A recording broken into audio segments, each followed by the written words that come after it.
আসসালামু আলাইকুম দর্শক, আপনাদেরকে শুভেচ্ছা জানাচ্ছি, আমন্ত্রণ জানাচ্ছি আজকের কথা সামনে অনুষ্ঠানে। আজকে আমি কথা বলতে চাই বাংলাদেশে ইতিমধ্যে আত্মপ্রকাশ করা নতুন রাজনৈতিক দলটি নিয়ে। এবং এই নতুন রাজনৈতিক দলটি সম্পর্কে আপনারা এর মধ্যে অবশ্যই অবগত হয়েছেন, জনতা পার্টি বাংলাদেশ। যেই পার্টির কর্ণধার হিসেবে আছেন এক সময়ের বাংলা সিনেমার জনপ্রিয় মুখ ইলিয়াস কাঞ্চন, এমনকি যিনি কিনা নিশ্চা অর্থাৎ নিরাপদ সড়ক চাই আন্দোলনের জন্য খ্যাত। তার সঙ্গে আছেন একসময় সাংবাদিক নেতা, বিশিষ্ট সাংবাদিক এবং বিএনপি নেতাও শওকত মাহমুদ। মূল আলোচনায় যাওয়ার আগে আমি আপনাদেরকে স্মরণ করে দিতে চাই, সম্প্রতি আরও একটি দলের আত্মপ্রকাশ আমরা দেখেছি, যেটি কিনা ডেস্টিনি গ্রুপের ব্যবস্থাপনা পরিচালক মোহাম্মদ রফিকুল আমনের নেতৃত্বে যেটি গঠিত হয়েছে আম জনতা পার্টি।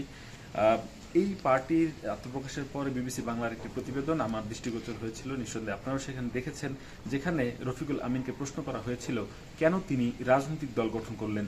সেখানে তিনি উত্তরটা দিলেন এভাবে যে 5ই আগস্টের গত বছরের 5ই আগস্ট যখন আওয়ামী লীগ নেতৃত্বাধীন সরকারের পতন হলো, তারপর থেকে জেলখানা থেকে অনেক বন্দীদেরকে মুক্তি দেওয়া হচ্ছিল। তখন উনি জেলারকে জিজ্ঞেস করেছিলেন অথবা জেল সুপারকে জিজ্ঞেস করেছিলেন যে কেন এত বন্দীকে মুক্তি দেওয়া হচ্ছে, কিভাবে সম্ভব হলো এত বন্দির জামিন একসঙ্গে। তখন ওই জেলার এটি রফিকুল আহমেদের ভাষ্যমতে জেলার বা জেল সুপার উনি বলেছেন যে এরা সবাই রাজনীতি করে, রাজনৈতিক বিবেচনায় এদেরকে মুক্তি দেওয়া হচ্ছে। তখন রফিকুল আমিন বলেছেন যে আমিও দীর্ঘদিন ধরে কারাবাস করছি অন্যায়ভাবে, তার দাবি অনুযায়ী আমাকে তো মুক্তি দেওয়া হচ্ছে না। তখন উনি বলেছেন আপনি তো রাজনীতি করেন না। সেই অভিলাষ থেকে উনি একটি রাজনৈতিক দল গঠন করেছেন, যেটি কিনা উনি বলার চেষ্টা করেছেন যে বাংলাদেশের টিকে থাকতে হলে, বাংলাদেশের যে কোনো ক্ষেত্রে নিজের প্রভাব প্রতিপত্তিকে আরও এস্টাবলিশ করার জন্য অবশ্যই রাজনৈতিক দল গড়া প্রয়োজন, রাজনৈতিক পরিচয় প্রয়োজন, এবং সেই দৃষ্টিকোণ থেকে উনি রাজনৈতিক দল গড়েছেন। ঠিক একই সুর আমরা দেখেছি ইলিয়াস কাঞ্চনের মুখেও। আপনারা গতকাল বাংলা ভিশনের একটি ইন্টারভিউ আমি দেখলাম, যেটি কিনা এখনো অনলাইনে আছে, আপনারা চাইলে দেখতে পারেন। সেখানে তাকে প্রশ্ন করা হয়েছিল যে নতুন তার এই রাজনৈতিক দলটি নিয়ে। তখন উনি কথা প্রসঙ্গে এক জায়গায় বলেছেন যে তার যে আন্দোলনটি রয়েছে নিরাপদ সড়ক চাই আন্দোলন, এই আন্দোলনের ফসল উনি যদি ঘরে তুলতে চান, সেক্ষেত্রে উনি বুঝে গেছেন বিগত সময়ে এই আন্দোলনকে সচল করতে গিয়ে উনি বুঝে গেছেন যে এজন্য তার রাজনৈতিক পরিচয়টা বেশি প্রয়োজন।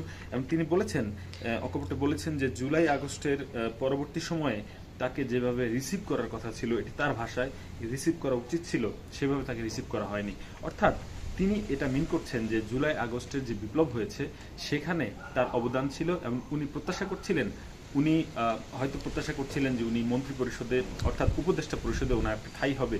কারণ আমরা অনেককে দেখেছি যারা কিনা আলোচনায় ছিলেন না, কিংবা আলোচনায় ছিলেন এমন অনেক বিতর্কিত, এমন অনেক বিতর্ক মুক্ত ক্লিন ইমেজের কাউকে আমরা কিন্তু এই উপদেষ্টা পরিষদে দেখেছি। কিন্তু ইলিয়াস কাঞ্চনের যে কথাটি গতকাল আমরা শুনলাম, এবং তার কথার যে আঙ্গিক, তাতে মনে হচ্ছে যে উনি এই বর্তমান সরকারের যে সরকারের উপদেষ্টা পরিষদ রয়েছে সেখানে পদবঞ্চিত হয়েই নতুন রাজনৈতিক দল গড়ার স্বপ্ন দেখছেন বা দেখেছেন। তা না হলে ওনার কোনো রাজনৈতিক পূর্ব অভিজ্ঞতা নেই, উনি কিভাবে একটি নতুন রাজনৈতিক দল করতে গেলেন। আপনাদেরকে মনে করিয়ে দিতে চাই 2018 সালে উনি কিন্তু রাষ্ট্রীয় পদক বা 21 পদকে ভূষিত হয়েছিলেন তার এই নিরাপদ সড়ক আন্দোলন নিয়ে। নিরাপদ সড়ক আন্দোলনের পাশাপাশি উনি সামাজিক অনেক অবক্ষয় কথা বলতেন। দর্শক, আপনারা নিশ্চয়ই তার বিভিন্ন আন্দোলনের বিভিন্ন সময়ের বক্তব্যের সাথে পরিচিত এবং এই সম্পর্কে অবগত আছেন। কিন্তু এই মুহূর্তে ইলিয়াস কাঞ্চনের এই রাজনৈতিক দলটি নিয়ে রাজনৈতিক বিশ্লেষকদের মধ্যে অনেক ধরনের প্রতিক্রিয়া দেখা দিচ্ছে। তার কাছে সাংবাদিকদের প্রশ্ন ছিল যে এই রাজনৈতিক দলে তার যে উদ্দেশ্য এবং লক্ষ্য, কারা এই রাজনৈতিক দলের সাথে সম্পৃক্ত হতে পারবে। উনি একটা কথা বলেছেন যে যারা চায় তারা নিরাপত্তা আন্দোলনের সাথে থাকবেন, যারা চায় তারা এই রাজনীতির সাথে থাকবেন। আসলে আরেকটি প্রশ্ন তার কাছে ছিল যে অভিযোগ আছে বা শোনা যাচ্ছে যে তার ওই রাজনৈতিক দলে জাতীয় পার্টির বিভিন্ন পর্যায়ে নেতৃবৃন্দ যোগ দিতে যাচ্ছেন। এই প্রশ্নটির উত্তরে তিনি বলেছেন যে জাতীয় পার্টির যে সমস্ত নেতৃবৃন্দ বিগত সরকারের সময়ে নির্বাচনে অংশ নিতে পারেননি বা নেননি, তারা যদি এখানে আসে এক্ষেত্রে তার কোনো বাধা থাকবে না। ইলিয়াস কাঞ্চনের এই বিভিন্নমুখী বক্তব্য, এমনকি এই মুহূর্তে তার এই রাজনৈতিক দল গঠনের উদ্দেশ্য অনেকটাই কিন্তু আমাদের সামনে পরিষ্কার। সেটি হচ্ছে উনিও রফিকুল আমিনের মতো চাচ্ছেন রাজনৈতিক শক্তি, উনি চাচ্ছেন ব্যক্তি স্বার্থ হাসিলের একটি উদ্দেশ্য আমি বলতে চাই। কারণ হচ্ছে আপনারা দেখুন বিগত সময় যারা এই ধরনের ছোট ছোট রাজনৈতিক দল গড়েছেন তাদের কিন্তু ব্যক্তি স্বার্থটা হাসিল হয়েছে ঠিকই। আপনি যদি গুলশানের আবুল কালাম আজাদের কথা আপনি মনে করতে চাই, এমপি হয়েছিলেন তিনি, উনি কিন্তু জাস্ট বিএনএফ থেকে এমপি হয়েছিলেন, এমনকি গুলশানে যে আসন থেকে উনি এমপি হয়েছিলেন সেখান থেকে তার এমপি হওয়ার সম্ভাবনা কোশ্চিনকালেও ছিল না, কিন্তু যে কোনো একটি কারণেই হোক রাজনৈতিক বিবেচনায় সে কিন্তু ওই পদটি পেয়ে গিয়েছিলেন বা ওই জায়গাটি তার জন্য শূন্য হয়েছিল। ঠিক একইভাবে এই ইলিয়াস কাঞ্চন কিংবা রফিকুল আমিনদের স্বপ্নও কিন্তু একই, যেটা আমরা কিনা ধারণা করতে পারি।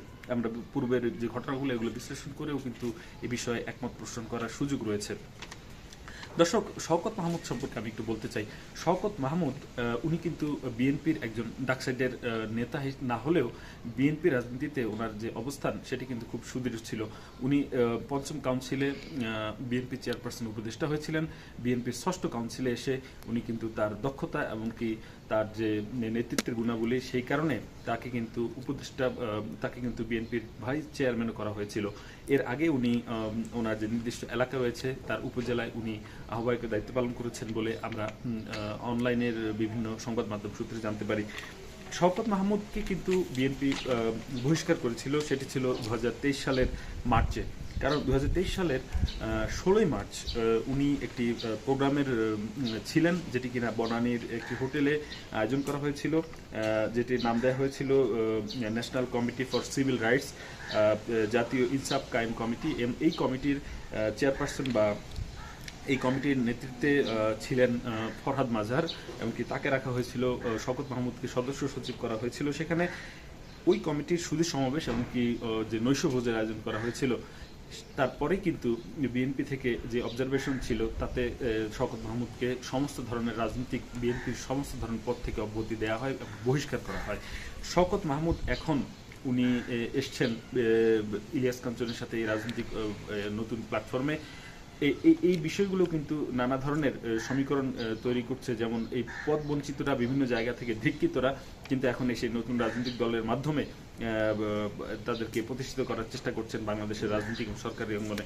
আপনাদেরকে মনে করিয়ে দিতে চাই, নির্বাচন কমিশনের এখন পর্যন্ত 2008 সালে যে নিবন্ধন প্রক্রিয়া শুরু হয়েছিল রাজনৈতিক দলগুলোর, সেই দৃষ্টিকোণ থেকে সেই নিবন্ধন শুরু হওয়ার পর থেকে এখন পর্যন্ত 50টি রাজনৈতিক দল নির্বাচন কমিশন কিংবা ইসিতে নিবন্ধিত, যারা কিনা ভোটে অংশগ্রহণ করতে পারবেন। প্রশ্ন হচ্ছে, এখন যে নতুন রাজনৈতিক দলগুলো গঠন হচ্ছে বা বিগত সময় হয়েছে, এই সরকারের সময় গত 8 মাসে 22টি নতুন রাজনৈতিক দল গঠন হয়েছে, 4টি নতুন রাজনৈতিক প্ল্যাটফর্ম বা মোর্চা হয়েছে। তো এই যে মোট 26টি দুটি মিলিয়ে, তো এই নতুন 22টি রাজনৈতিক দল এমনকি আজকে যেটি হলো সেটি নিয়ে 23টি রাজনৈতিক দল, এরা তো নিঃসন্দেহে নির্বাচনে অংশগ্রহণ করার জন্য ইসিতে নিবন্ধন চাইবেন। ইসিতে নিবন্ধন পাওয়ার মতো যে ধরনের শর্তগুলো রয়েছে তারা কি সেগুলো ফুলফিল করতে পারবেন? এগুলো নিয়ে কিন্তু প্রশ্ন থেকে যায়। এমনকি যদি তারা এগুলো ফুলফিল করে নিবন্ধন কোনো কারণে পেয়েও যান, পরবর্তীতে তারা যে নির্বাচনে অংশগ্রহণ করবেন সেখানে তাদের অবস্থান কি হবে? নির্বাচন কমিশনের যে নিয়ম রয়েছে এই নির্বাচনে অংশগ্রহণ করার জন্য, সেখানে আমরা যতটুকু জানি যে তারা নিঃসন্দেহে জামানত বাজেয়াপ্ত তাদের হবে, এটা কিন্তু আমরা চোখ বন্ধ করে বলতে পারি। কিন্তু তারপরেও তারা কেন এই ধরনের রাজনৈতিক দল নিয়ে আসছেন, এটি একেবারেই, যেটা আমাদের কাছে পরিষ্কার, জনগণের সাথে, এটি জনগণের কোনো কল্যাণে নয়, এটি একমাত্রই ব্যক্তি স্বার্থের জন্য, যেটা কিনা বিভিন্ন রাজনৈতিক বিশ্লেষকরাও বিভিন্ন সময় এখন বলার চেষ্টা করছেন। দর্শক, আপনারা আমার সাথে হয়তো একমত হবেন একটি বিষয়ে, বাংলাদেশে যে সংকটটি চলছে রাজনৈতিক অঙ্গনে, সেটি কিন্তু মোটেও রাজনৈতিক দলের সংকট নয়। কোনো রাজনৈতিক, বাংলাদেশে পর্যাপ্ত রাজনৈতিক দল রয়েছে, রাজনীতিতে নেতৃত্ব দেওয়ার জন্য নির্দিষ্ট গণ্ডিতে নির্দিষ্ট আঙ্গিকের দল বাংলাদেশে রয়েছে, অনেক পুরনো রাজনৈতিক দল রয়েছে, মুক্তিযুদ্ধের নেতৃত্ব দানকারী সংগঠনও বাংলাদেশে রয়েছে। তারপরেও কেন নতুন এই নতুন দলগুলো বিগত সময়ে যে জোটগুলো হয়েছে, মহাজোট হয়েছে, 4 দলীয় জোট হয়েছে, 20 দলীয় জোট হয়েছে, সেখানে কিন্তু আমরা দেখেছি নাম সর্বস্ব, নেতা সর্বস্ব, একজন নেতা একটি দল, এইরকম নেতারাও কিন্তু এই ধরনের মহাজোটে বা 20 দলীয় জোটে এসেছেন এবং তারা পরবর্তীতে এটিকে পুঁজি করে কিন্তু তারা মনোনয়ন বাণিজ্য করেছেন, যার ফলশ্রুতিতে আমরা জাতীয় পার্টির কথা বলতে পারি। জাতীয় পার্টি একটি বাংলাদেশের রাজনীতিতে খুবই গুরুত্বপূর্ণ একটি দল, কিন্তু আমরা দেখেছি যে জাতীয় পার্টির হোসেন মোহাম্মদ এরশাদ বেঁচে থাকতে এমনকি তার পরবর্তী সময়ে এই দলটিতে কি পরিমাণে মনোনয়ন বাণিজ্য নিয়ে, যেটি কিনা সংবাদ মাধ্যমে এসেছে, আপনারা দেখেছেন যে মুদি দোকান থেকে এমপি হয়েছেন এই জাতীয় পার্টির কল্যাণে। বাংলাদেশের রাজনীতিতে এইরকম মুদি দোকান থেকে এমপি হওয়া কিংবা মানে একেবারেই রাজনীতির যার কোনো পাঠ নেই সেই সমস্ত ব্যক্তিরা সংসদে দাঁড়িয়ে যখন নিজেকে উপস্থাপন করেন, আমাদের প্রতিনিধি হিসেবে কথা বলেন, তখন কিন্তু আমাদের যে দাবি দাওয়াগুলো রয়েছে, জনগণের যে দাবি দাওয়াগুলো রয়েছে, সেটি কিন্তু তারা ঠিকভাবে উপস্থাপন করতে পারেন না। তার মানে এই যে যে নতুন দলগুলো হচ্ছে, তাদের যে উদ্দেশ্যগুলো, তার মধ্যে নিঃসন্দেহে বলতে পারে, আমরা বলা যায় যে সামনে নির্বাচন ঘিরে যে মনোনয়ন বাণিজ্যের যে অভিযোগগুলো, এগুলো নিঃসন্দেহে এই সমস্ত দলগুলোর প্রধান টার্গেট। এবং দ্বিতীয়ত, এই মহাজোট এমনকি 20 দলীয় জোটের মতো এই সমস্ত জোটে যখন ভোট কেন্দ্রিক জোট তৈরি হবে সামনে, তখন হয়তো তারা এই সমস্ত জায়গায় ঢুকে পড়ে তারা ব্যক্তি স্বার্থ হাসিল, এমনকি যদি একটি আসনও তারা পান, সেটি তাদের জন্য বড় অর্জন। আসলে আমরা এই ধরনের রাজনীতি, এই ধরনের রাজনৈতিক দল, এমনকি এই ধরনের চিন্তার মানসিকতার মানুষ আমরা বাংলাদেশের রাজনীতিতে আর দেখতে চাই না। যে সংস্কারের কথা বলা হচ্ছে, সেই সংস্কার যদি রাজনৈতিক দলগুলোর সদিচ্ছার মাধ্যমে বাস্তবায়ন না হয়, তাহলে কিন্তু যুগের পর যুগ আমাদেরকে এভাবেই এই সমস্ত বাণিজ্যিক রাজনৈতিক দলের কাছে জিম্মি হয়ে থাকতে হবে। আপনাদেরকে ধন্যবাদ আমার সাথে থাকার জন্য।